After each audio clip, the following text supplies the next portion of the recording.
안녕하세요. 내 생활의 경제 장보고서 시간이 돌아왔습니다. 바로 시작하죠. 2026년 1월 3일 새벽, 미군 특수부대가 카라카스에 들이닥쳤습니다.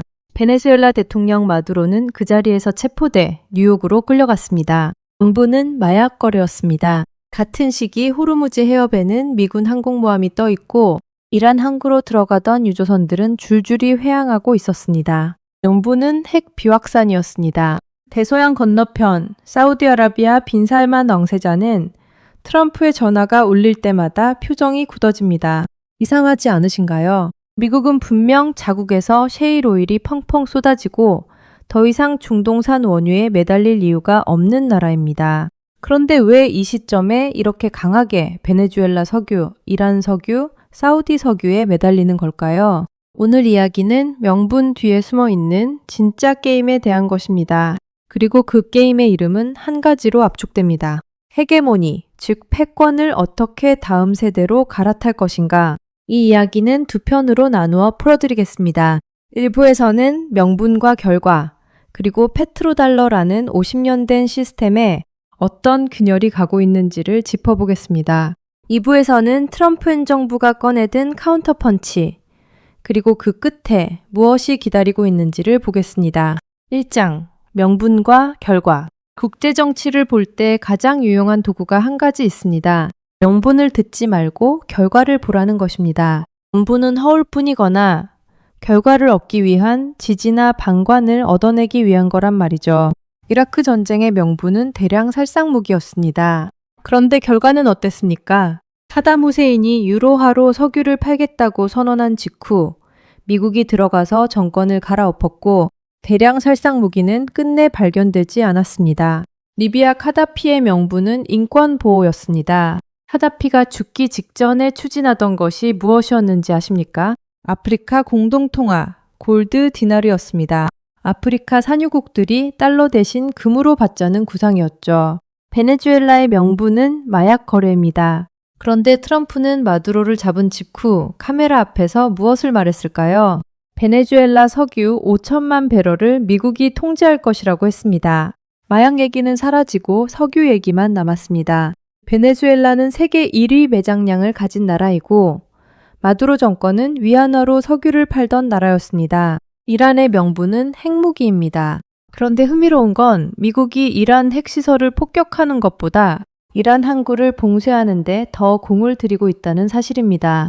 이란이 하루에 100만 배럴 넘게 중국에 팔던, 그것도 위안화로 결제하던 그 석유를 차단하는 데 말이죠. 명분은 다 다릅니다. 그런데 결과는 이상하리만치 한 방향을 가리키고 있습니다. 달러 결제 시스템에서 이탈하려던 나라들이 차례차례 무릎을 꿇고 있다는 것.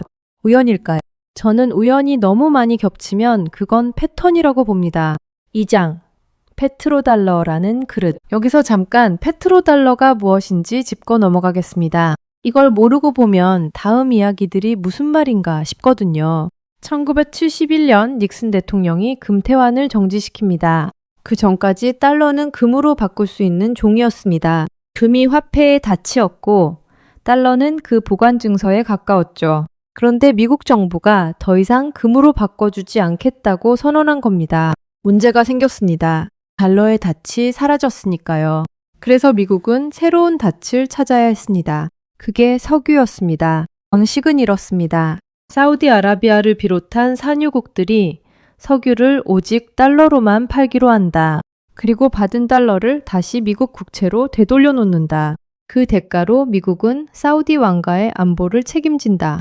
이게 1974년에 형성된 비공식 합의의 뼈대입니다. 이 시스템의 위력이 얼마나 대단했는지 한번 보세요. 전 세계 어느 나라든 석유를 사려면 먼저 달러를 사야 합니다. 일본도, 독일도, 한국도, 중국도 마찬가지죠. 자동으로 전 세계에 달러 수요가 만들어집니다. 미국은 그 수요를 이용해서 달러를 무한정 찍어낼 수 있게 됩니다. 인플레이션이 폭발하지 않은 이유는 찍어낸 달러가 곧바로 산유국, 금고로 빨려 들어가서 미국 국채로 돌아왔기 때문입니다. 이른바 페트로달러 순환이죠. 미국이 50년간 무역 적자, 재정 적자를 펑펑 내고도 망하지 않았던 비밀이 바로 여기에 있습니다.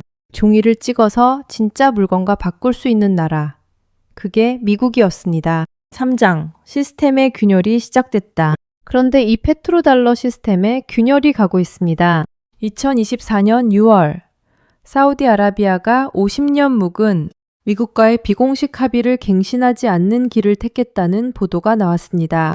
공식 협정 자체가 신화였다는 학계 반론도 있긴 합니다만 적어도 사우디가 위안화, 유로, 엔, 인도 루피화 같은 다양한 통화로 석유 결제를 받기 시작한 것은 사실에 가깝습니다. 중국과 사우디는 2023년에 이미 70억 달러 규모의 위안과 리알 통화 수합을 체결했습니다. 상하이 국제에너지거래소에서는 위안화 표시 원유 선물이 거래되고 있고요. 이란은 일찌감치 위안화로 받았고 베네수엘라도 마찬가지였습니다. 러시아도 그렇고요. 여기서 한 가지 흥미로운 오해로가 있습니다. 중국이 사우디로부터 받은 위안화를 그냥 들고 있게 두지 않으려고 만든 장치입니다. 위안화를 받은 사우디가 상하이 금거래소에서 그 위안화를 곧바로 금으로 바꿀 수 있게 해준 거죠. 그러니까 사우디 입장에서는 사실상 금으로 석유를 파는 셈이 됩니다. 위안화는 통과 절차일 뿐이고요. 이게 그냥 분산 투자일까요? 아니면 더 큰 흐름의 일부일까요? 데이터를 보면 답이 나옵니다. 전 세계 중앙은행들은 2022년부터 2024년까지 3년 동안 매년 1000톤이 넘는 금을 사들였습니다. 2010년대 평균은 연 473톤이었는데 2배가 넘는 속도로 사고 있는 거죠.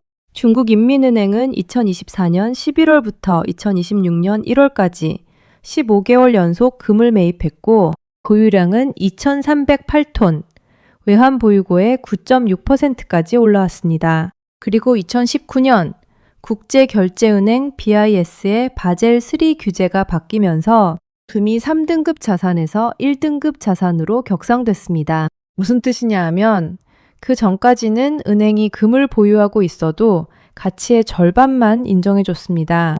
하찮은 자산 취급을 했던 거죠.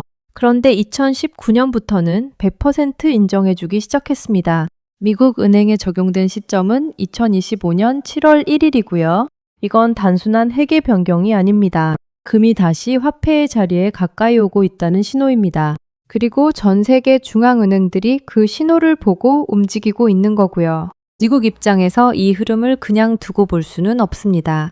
페트로달러라는 그릇이 새고 있는데 새는 곳이 한두 군데가 아니거든요. 사우디, 이란, 베네수엘라, 러시아, 중국, 그리고 그 균열을 따라 금이 빠져나가고 있습니다. 그래서 트럼프 행정부는 카운터펀치를 준비합니다. 마무리하겠습니다.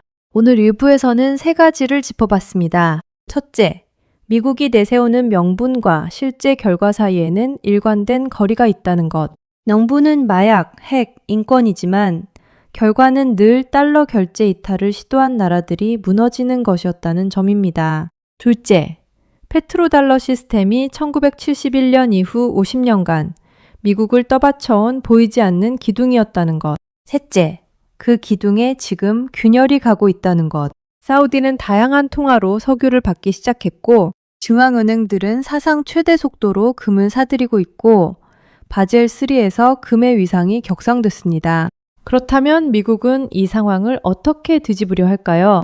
카운터펀치는 베네수엘라 작전과 호르무즈 봉쇄로 끝나는 게 아닙니다.